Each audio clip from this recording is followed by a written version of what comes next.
रहमत ड्रामे की अगली किस्त तो मुझे हैरान कर रही है। परेशी ने इतना अरसा शयान साहब के ऑफिस में काम किया, इतनी अच्छी जॉब थी इसकी, प्रोजेक्ट पर प्रोजेक्ट कर रही थी और सक्सेसफुल भी थी, लेकिन इसे ना कभी गाड़ी मिली और ना ही कभी इतनी तरक्की नसीब हो सकी। पूरा टाइम बसों के धक्के खाती रही, लेकिन नए ऑफिस गई, जाते हुए भी कुछ ही अरसा हुआ, परिशे के रंग ढंग बदल चुके हैं। इसकी ड्रेसिंग, इसका सर से दुपट्टा भी उतर चुका है, बालों की कटिंग भी हो चुकी है, स्टाइल ही चेंज हो गया है। दुपट्टा भी इसके सर पर नहीं, जो हर वक्त बारी के ऑफिस में सर पर रहता था, अब यहाँ पर 4 दिन हुए इसे नौकरी करते और इतनी बड़ी गाड़ी इसे ऑफिस की तरफ से मिल चुकी है। हैरत होती है मुझे ड्रामा लिखने वाले पर कि इतनी बड़ी बड़ी बोंगियां लिखने के बाद इन्हें खुद कैसा फील होता है। वहीं दूसरी तरफ बारी को फ़ोन करती है दादी इसका हाल चाल पूछने के लिए। मैंने सोचा शायद दादी परीक्षा की नई जॉब के बारे में बताएंगी, इसके ऑफिस छोड़ने के बारे में कोई बात करेंगी या इसके रिश्ते की ही बात करेंगी कि हम इसका रिश्ता ढूंढ रहे हैं ताकि इसका झूठ बारी के सामने आ सके। लेकिन नहीं, दादी ने फिलहाल अभी मुंह से कुछ नहीं उगलना और ड्रामे को इसी तरह खींचते जाना है, क्योंकि अनाया और बारी की शादी जो करवानी है, और मुझे तो लगता है कि शादी से एक आध दिन पहले ही बारी के सामने ये सच्चाई आ जाएगी और वो शादी तोड़ देगा।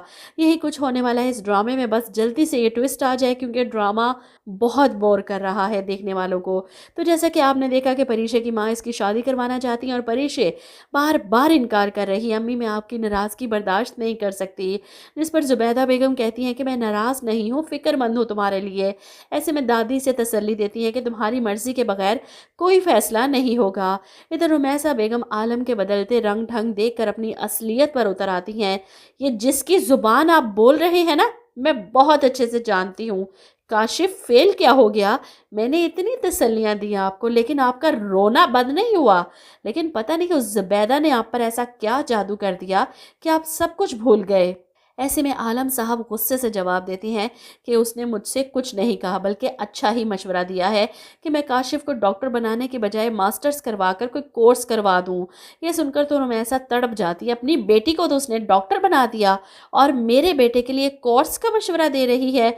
शुरू से ही जुबैदा यही चाहती थी, मेरा बेटा बनेगा तो डॉक्टर ही बनेगा। जिस पर आलम साहब सच्चाई का सामना करते हुए रुमैसा से कहते हैं नहीं बन सकता वो डॉक्टर। लेकिन रुमैसा बेगम तो जुबैदा को नीचा दिखाने के लिए अपने बेटे को डॉक्टर ही बनाएंगी, फिर चाहे दुनिया इधर से उधर हो जाए। वो पहुंच जाती है जुबैदा बेगम को इनकी औकात याद दिलाने के, वो होती कौन है मेरे बेटे के मुस्तकबिल का फैसला करने वाली? अरे आलम ने तुमसे 2 घड़ी बात करके अहमियत क्या दे दी? तुम तो मेरे बेटों के बारे में मशवरे देने लग गई। वो मेरे बेटे हैं, इनके लिए क्या करना है क्या नहीं इसका फैसला मैं करूंगी। जुबैदा बेगम चुपचाप इस औरत की बातें सुनती रही। तरस आ रहा है इस औरत की सोच पर।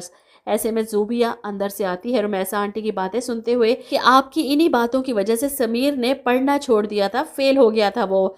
बहरहाल रुमैसा बेगम को जुबैदा और इसकी बेटियों को नीचा दिखाना है, इसके लिए चाहे इन्हें किसी भी हद तक जाना पड़े। वहीं परीशे ऑफिस से मिलने वाली गाड़ी में बैठकर मुस्कुराते हुए घर वापस पहुंचती है और आते ही अपनी दादी के गले लगती है, इनकी आंखें बंद करके बाहर लाती है और अपनी चमचमाती गाड़ी दिखाती है कि मुझे ऑफिस की तरफ से मिली है।